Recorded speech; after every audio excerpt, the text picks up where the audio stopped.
Enough charge? Okay, thank you. Alright, so welcome back to part 2. And basically what we have done in the first part is we have proved this general result.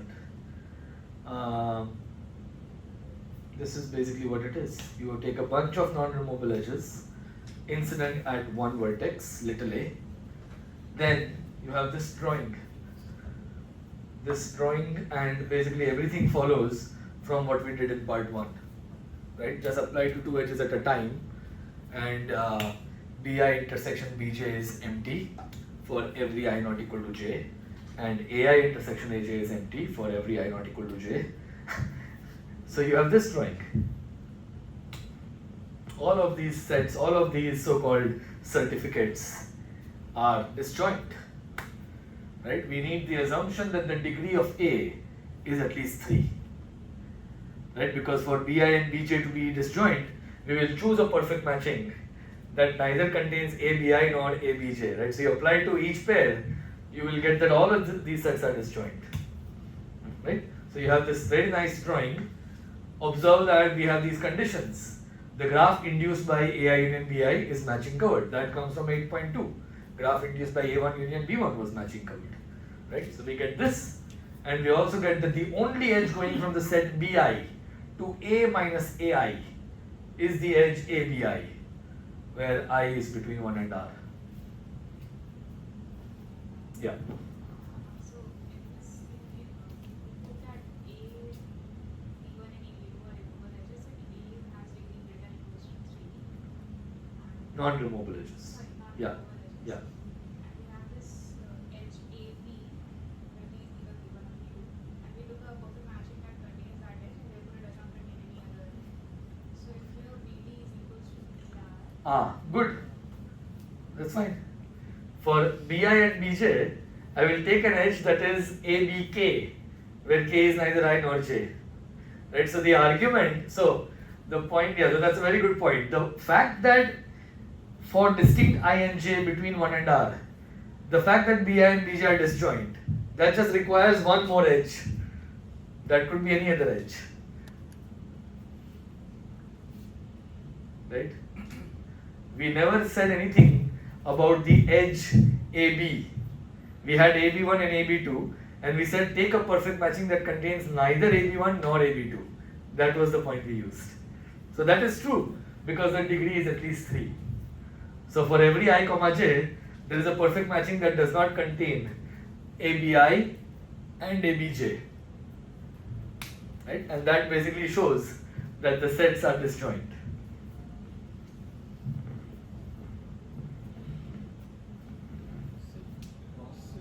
Equal to R. Sorry? Is it possible that D equal to R? Yes. If minimum degree is 3 or something. I think so. What you can do is you can, I'm pretty sure if I take all of these to be K33, so I'm basically going to make a graph with what you want, right? So what Santosh wants is all these, yes, in fact I think R equal to D, is that what you want? That's very nice actually. Take K33. I'm going to cheat, okay? Because you did not give me any more conditions. So I was actually very happy last night when I made this graph. Yeah, K33? Missing one edge. A, B1, B2, Yeah, I wanted minimum degree. B3. No, you did not say this. No, I said minimum degree 3. Oh, you want the whole graph to have minimum degree 3. Then I don't know. Can you do something similar? Just take K33, K33, K33 everywhere. Now put one vertex here. Make it adjacent like this to all of these fellows. The question is, will we be matching covered or not? Yeah, see if you can make an example. Sorry? You can add more edges. Yeah, you can add more Other edges. edges, whichever edges are allowed, we just add all the edges. Yeah, so actually that's a good point. I don't know, make an example. So is R equal to D possible? So TIY. Is R equal to D possible when minimum degree of G is at least 3? Minimum degree 3 I can do, right? You did not put any other conditions. Minimum degree 3 is that. So you have to make it more interesting. The underlying simple graph has minimum degree 3. Now make it.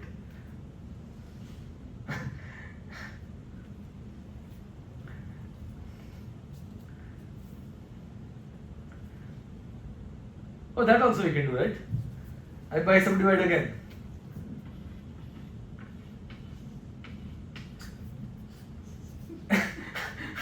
Now the underlying simple graph has minimum degree 3. Subdivision vertices. Oh, wait. Sorry? Subdivision vertices. Oh, no, okay, fine, okay, I get it. I don't know. Okay, anyways, TIY for you. If you figure it out, please post it on Piazza. Okay, good.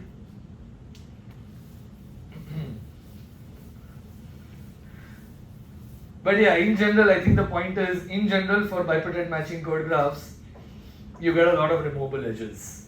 For example, we observed that in a brace of order 6 or more, every edge is removable.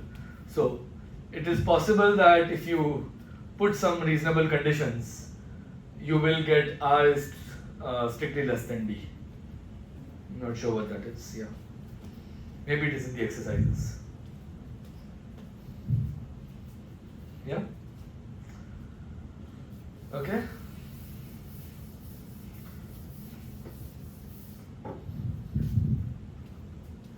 But are you all convinced that we have proved this?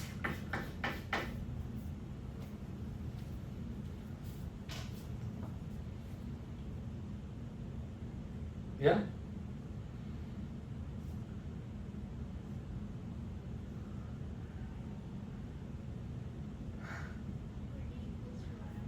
Sorry? For D equals to R. Well, the statement is true, right? Yes. But whether there are examples or not is a different story, right? But what we proved in the first part proves this statement. Whether D is equal to R or not, it doesn't matter.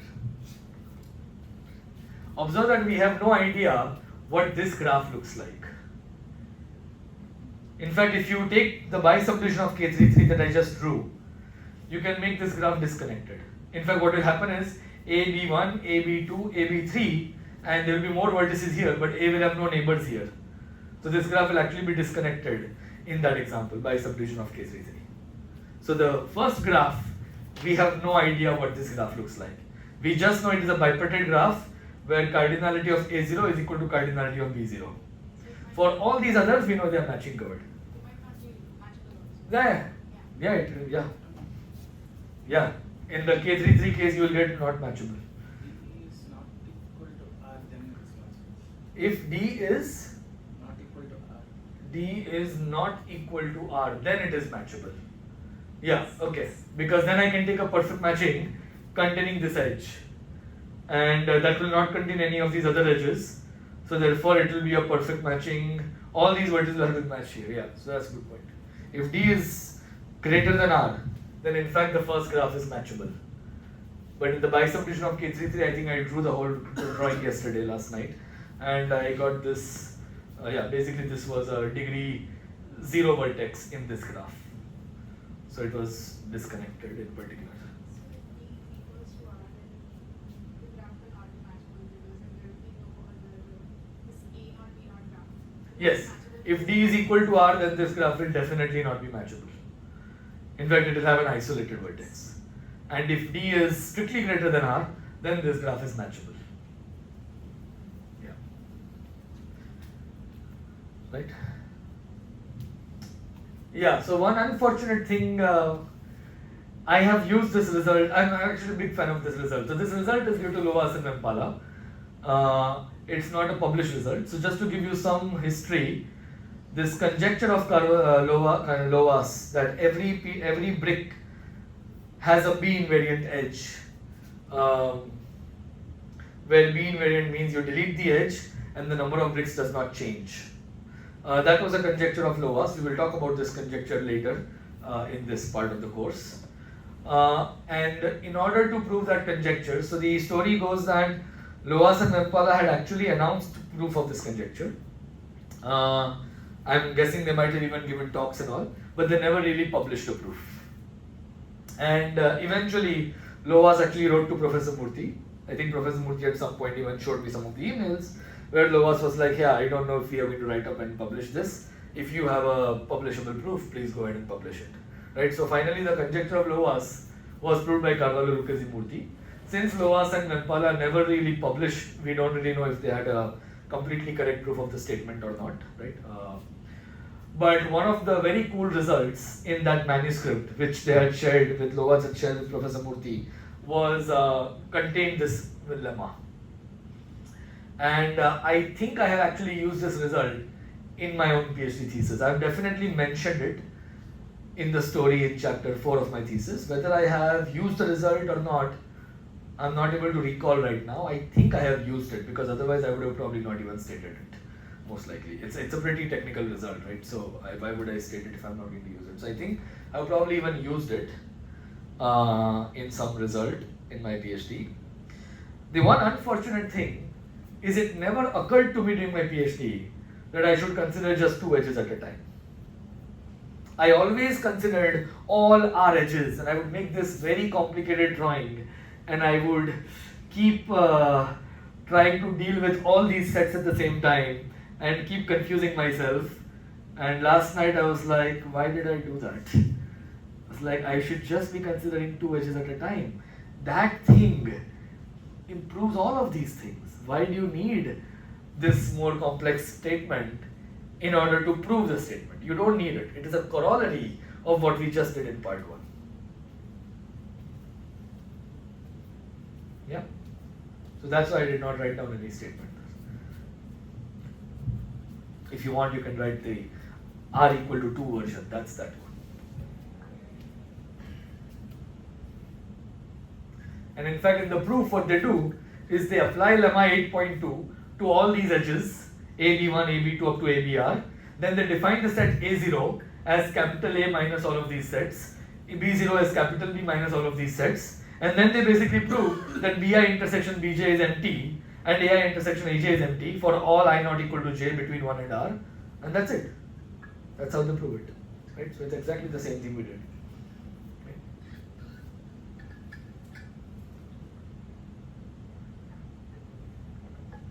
Questions, concerns, all good? So what we will do next is we will see some applications of this result. Okay? Beautiful applications. So enough of bipartite graphs. We now move on to what are called near-bipartite graphs. Yeah?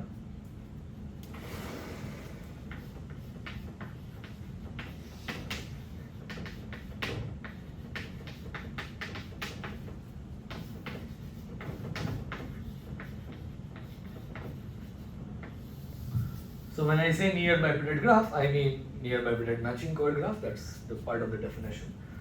So what is a near-bipartite graph? It's a non-bipartite matching chord graph where there is a pair of two edges you can delete to get not only a matching covered graph but also bipartite. Okay, so that's what it is. It is a non-bipartite matching chord graph that has a removable doubleton. I think we discussed removable doubleton last time. Did we discuss that? Yeah, we discussed it is a set of two edges so that neither of them is removable, but together it is a removable set of edges that has a removable doubleton.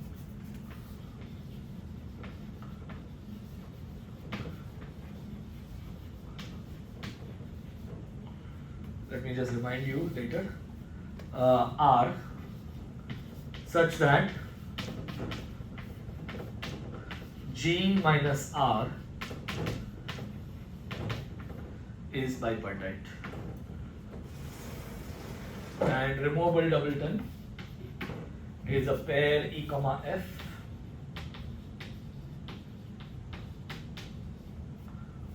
such that G minus E and G minus F are not matching covered, neither of them is matching covered, but G minus E minus F is matching covered.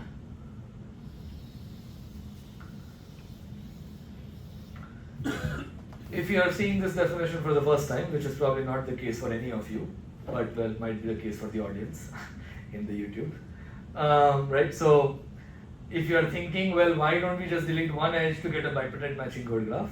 Well, that's not possible. You can't delete a single edge from a non-bipartite matching code graph to get a bipartite graph. Like, I'm guessing this might have already been proved in the assignments. Even if you delete a vertex from a non-bipartite matching code graph, you will still have an odd cycle in the remaining graph. You can't delete a single vertex also from a non-bipartite matching code graph to get a bipartite graph. So therefore you can't delete one edge either. Okay? So therefore if you want to get a bipartite graph, you must delete at least two edges, assuming the original graph is non-bipartite. Okay? So that is one way to see why this definition makes sense. But of course there is a lot more to this definition, which is related to the Ear decomposition theory. So as we discussed last time, there is an Ear decomposition theorem for all matching code graphs. You start from some even cycle and you either add single ear or double ear. The very first double ear you add is the point where your graph will transition from bipartite to non-bipartite, and the resulting graph is almost near bipartite in this sense. The only difference is that instead of removing two edges, you have to remove two ears, which is just edge after doing bisubdivision. So for the technical definition, we will just use two edges, but there are papers where the definition is instead of edges, they are ears, bisubdivided edges. No real difference between the two. Right? The degree two vertices are useless. Yeah. Given that the year decomposition is starting from a cycle or a normal bipartite? Yes. Yes. Yeah. So the year decomposition is starting from an even cycle. Yeah. So we are considering what I would call full year decompositions rather than partial year decompositions. Yeah. Yeah. So that in that case, the first double year you add is the one which will give you a near bipartite graph, or in this definition, a bisubdivision of a near bipartite matching code graph. Right, where the, yeah, okay, good. There are other questions that arise over here. For a near bipartite graph, there will be one removable doubleton whose deletion gives you a bipartite graph. In fact, you can prove, and we will actually, this will be a corollary of something we'll prove later. If this is true for one removable doubleton, then it is actually true for every removable doubleton. For every removable doubleton, when you delete the two edges, you will get a bipartite graph. This is something we will prove later. So if it is true for one, it is true for all. Yeah, but we won't use that fact today. Alright, let's look at a couple of examples where this point becomes quite clear. A nice example, of course, is the pentagonal prism. Well, of course, the triangular prism also. For that matter, even K4. Here is a near bipartite matching code graph. You delete these two edges, and what you have is a bipartite matching code graph. Yeah. So pentagonal prism, or for that matter, any prism that is non-bipartite. So prisms of order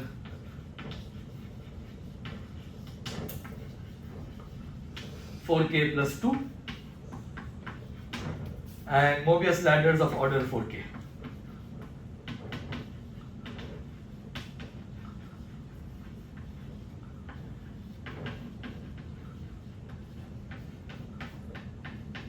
These are two examples. They are actually examples of bricks that are near bipartite, also known as near bipartite bricks. Yeah. All right.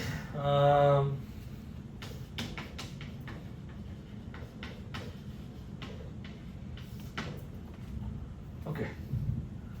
So let's discuss one quick proposition.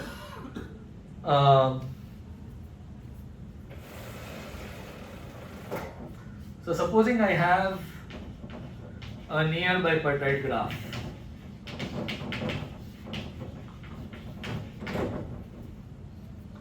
And let's say R is a removable doubleton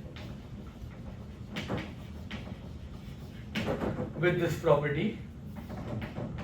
Of course, this property will actually hold for every doubleton, but that's a fact for later in life. So right now I'll just say R is a removable doubleton such that G minus R is bipartite. It exists by definition. So after you delete these two edges, let's say R is E comma F.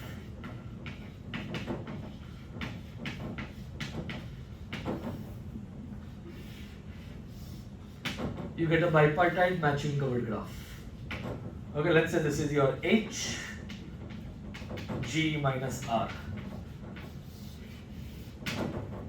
And let's say the colored classes of H are A and B. Yeah? Where are the two edges E and F? Of course, I deleted them. But if I put them back, what would they look like? One of them will join two vertices in A, and the other one will join two vertices in B. Right? And this comes from the fact that both of these graphs are not matching covered. If either of them had one end in A and the other end in B, then actually that would be a matching covered graph because I'm adding an edge to a bipartite matching covered graph. Right? So it follows immediately from there that one edge, let's say E, goes like this. But if one edge goes like this, then it follows that the other edge goes like this. Otherwise, this edge will not be in any perfect matching. Right? So in fact, this is what the removable doubleton will look like with respect to the bipartition of the underlying bipartite graph after deleting the two edges. Right?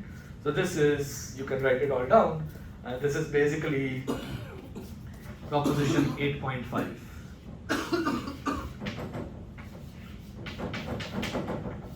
Proved. Yeah? So this is basically the proposition just says that E has both ends in one color class and F has both ends in the other color class. One point I want to make is that I personally don't like E and F in this context because I like to use E and F for other edges. Now I cannot use E and F for other edges. What I typically do is I put E to be alpha and F to be beta. This is the only case where I commit the crime of using Greek alphabets for edges. But yeah, if I use alpha and beta, then I now have E and F free for other edges.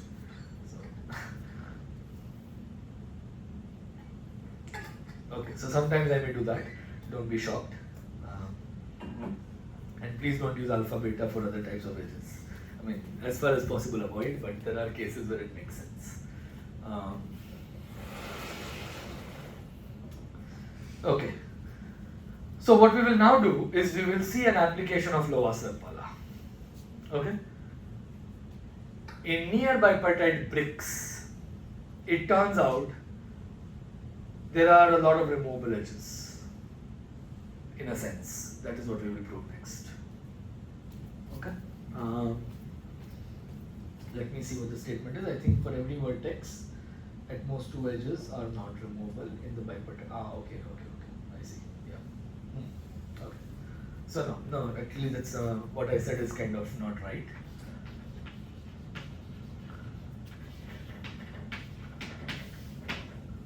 It's a technical statement, but we will probably use this very soon. I think they even mentioned where it is going to be used. It will be used in chapter 9. Okay, so chapter 9 is coming up soon after chapter 8. So we will use it soon. So what's the statement? Okay, it's a technical statement. G is a near-bipartite brick. R is a removable doubleton. Okay.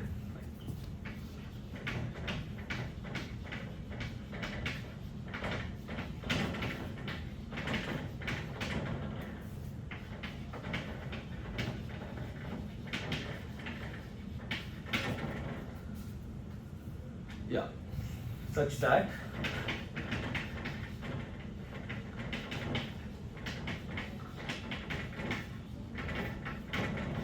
I always find it funny because I have to write this, but as I said later, this will become And it is true, if it is a near-bipartite brick, for every removable doubleton, the graph H will become bipartite actually. That will be fine. We have not proved it, so I must write it.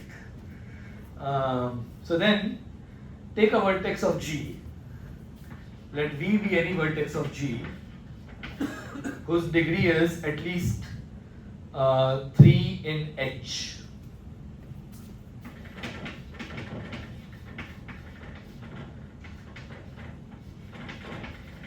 So after deleting the two edges, alpha and beta, if I may call them, this vertex still has degree at least 3.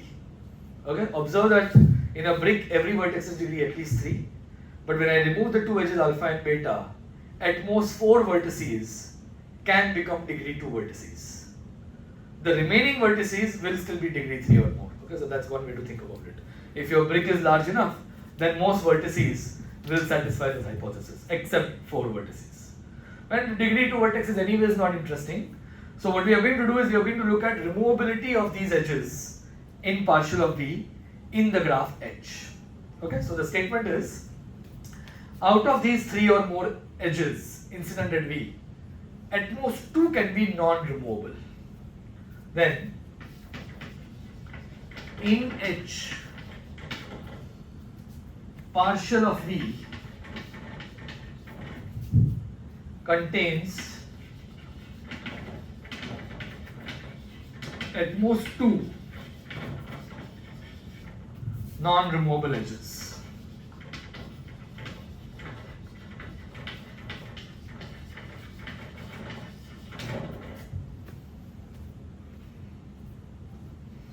If the vertex at degree 2 in H, then of course both edges are non-removable. So that is not even interesting, right? So assuming the vertex has degree 3 or more in H, we will prove that at most 2 are non-removable, which means a third one, if it, right, and all the others are removable.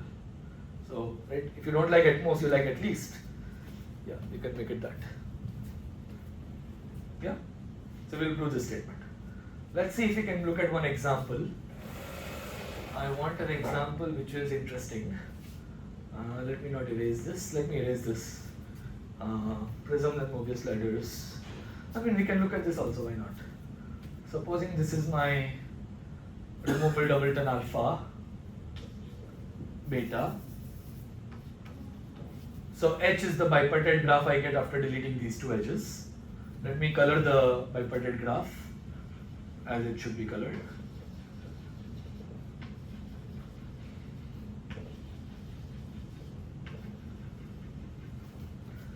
Alpha is the only edge joining two hollow vertices, and beta is the only edge joining two solid vertices.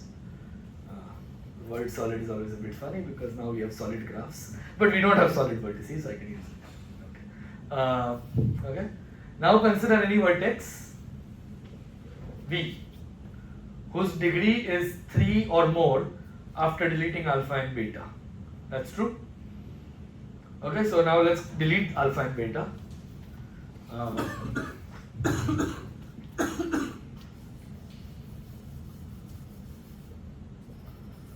Okay, I'm deleting alpha and beta, but I'm keeping the labels. Now the statement is saying that out of these three edges, at most 2 are non-removable in this bipartite graph. One is definitely non-removable. You can see this edge. This is definitely non-removable. And in fact, if I am not mistaken, this is also non-removable. Observe that E1 and E2 are both actually non-removable. If I delete E2, I have a cut edge. Right? That's not possible in a matching chord graph.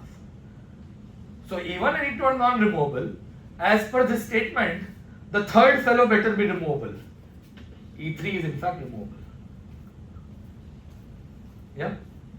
Is the statement clear? Yeah? What we will do is we will apply Lovász-Vempala. And in fact what you will do is you will apply it. Okay? So, apply Lovász-Vempala. Okay, the drawing is already here. So, DIY, right now. Apply apply Lovász-Vempala to prove 8.6.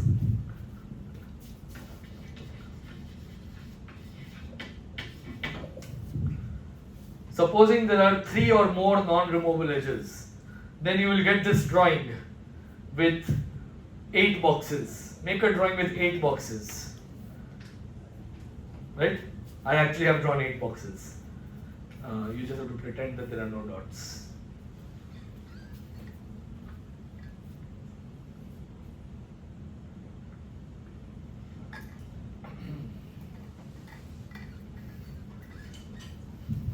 Maybe V is not a good notation, given the drawing. Maybe I'll make it A. Let me make this A. A is a vertex of G. Degree of A is at least 3 in H in the bipartite graph. Then partial of A contains at most 2 non-removable edges. Suppose not. Suppose there are at least 3.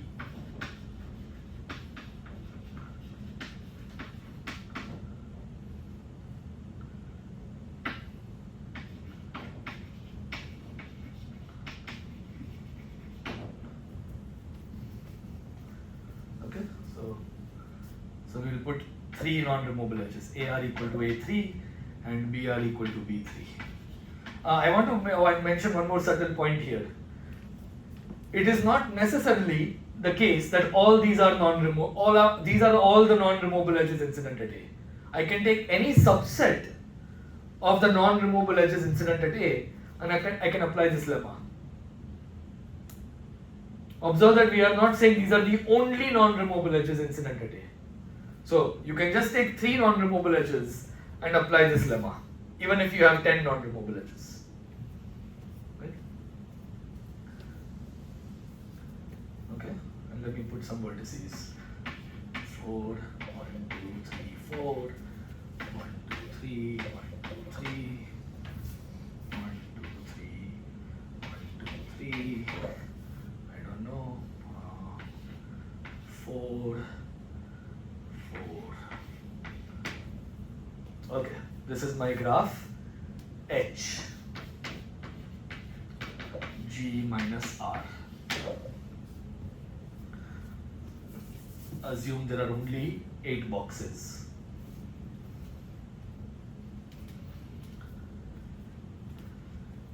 Now you have to get a contradiction, and you must use the fact that this graph is a brick.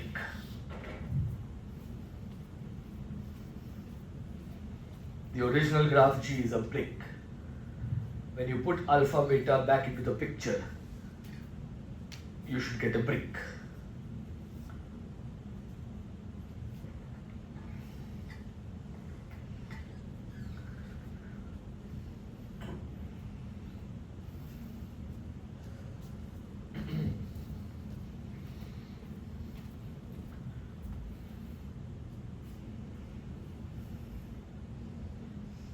A brick is a bicritical 3-connected graph. In particular, it has no non-trivial barriers. Can you see barriers in your drawing? If you can see barriers, non-trivial barriers, then you must kill them all.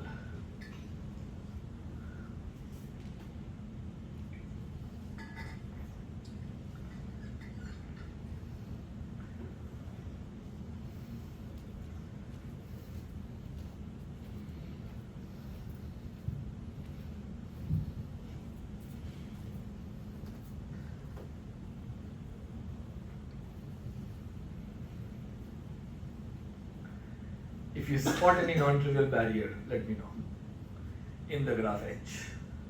Of course, don't tell me the whole colored class. That's not interesting. If you spot any non-trivial barrier that is not the whole A or B, then let me know.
Yeah, make sure you pay attention to these points in the statement. There is only one edge that goes from here to outside here. That is this edge. Right?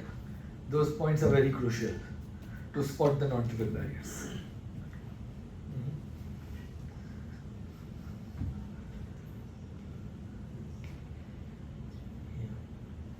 Why are they not?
If you have identified non-trivial barriers, now try to kill them by adding the edges alpha and beta.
Okay, anyone?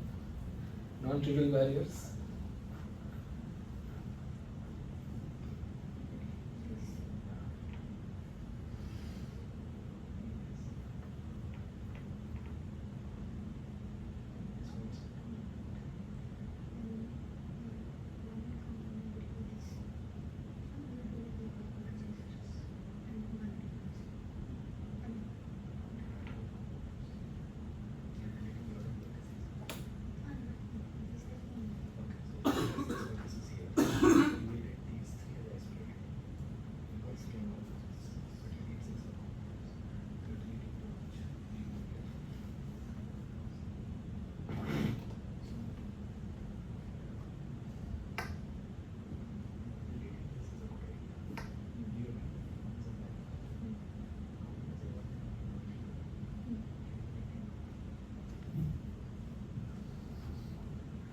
Okay, so I think one thing that pretty much everybody has observed is A1, A2, A3, they are all barriers.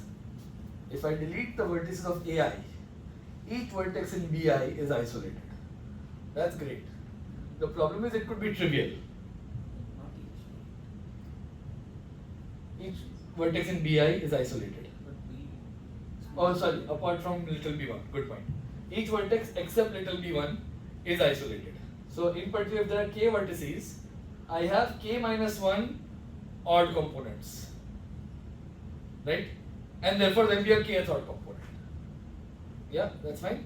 The only problem is this could be a single vertex, in which case I have just gotten a trivial barrier. That's not very interesting.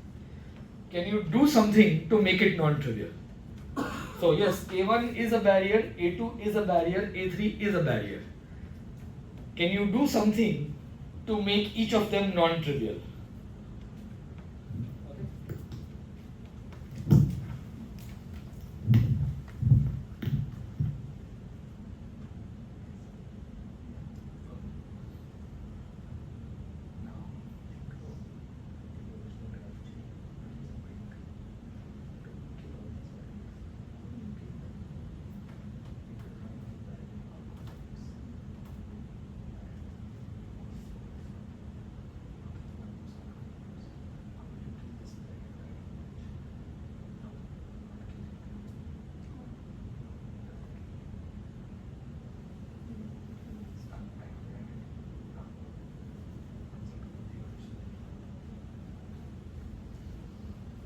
Right?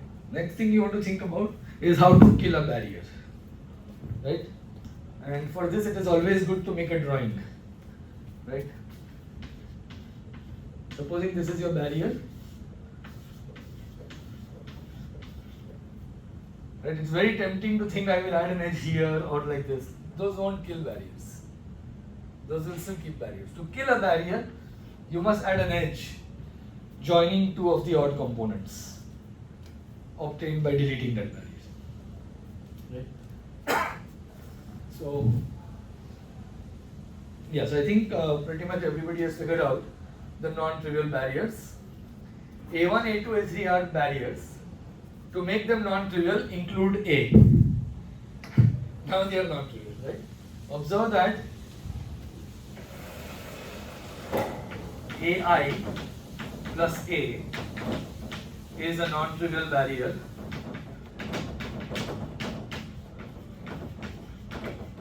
for each I in 1, 2, 3.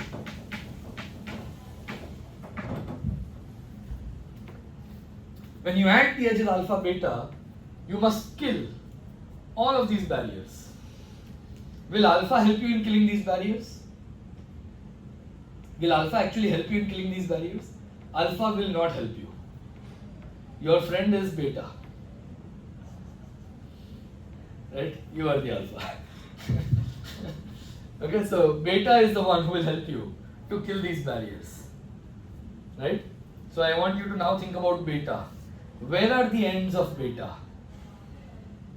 Right? That's your next question. Where are the ends of beta? We must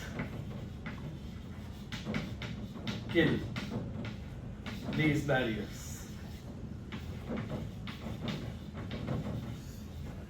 So, where are the ends of beta?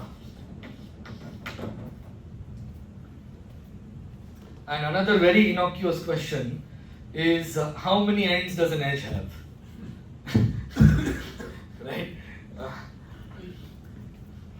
How many ends?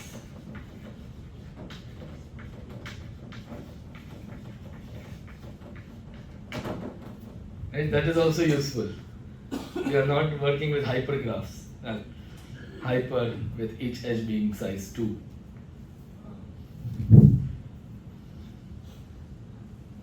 So where are the ends of beta? And how will you kill all the 3 barriers?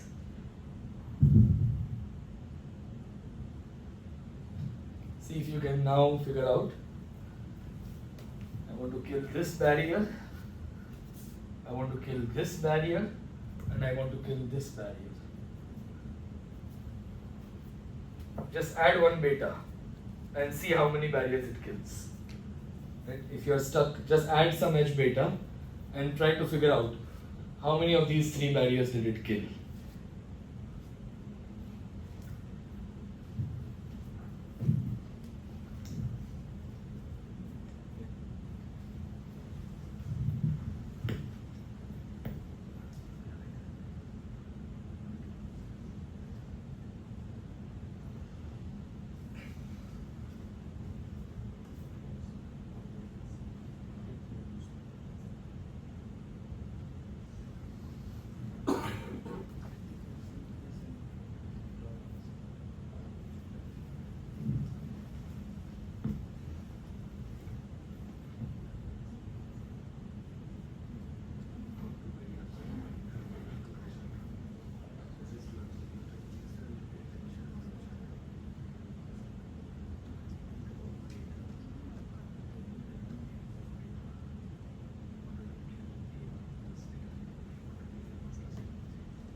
Okay, so the point is to kill AI plus A.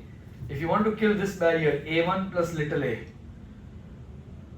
the edge beta, that's your friend, must have both ends in distinct components of G minus A1 minus little a. But what are the odd components of G minus A1 minus little a? The odd components are all the vertices in B1 and some other odd component. So both ends have to be in different odd components. That means one end has to be in this set B1 right? The other one could be in the big odd component. There is maybe some big odd component, and these are, in fact, they are all of these are actually special barriers. Observe that they are not only non-trivial, they are all special barriers. These are isolated vertices, and there is potentially one non-trivial component. I don't care about that fellow, right? And both ends of the edge beta have to be in different components, which means both ends cannot be in that odd component. At least one end has to be in these odd components, which we are able to see very clearly. So one end of beta has to be in the set B1, one end of beta has to be in the set B2, one end of beta has to be in the set B3. Beta has only two ends. That is an edge. So we are done, right? So what we did is we used Lovász-Vempala to prove this statement. Contradiction.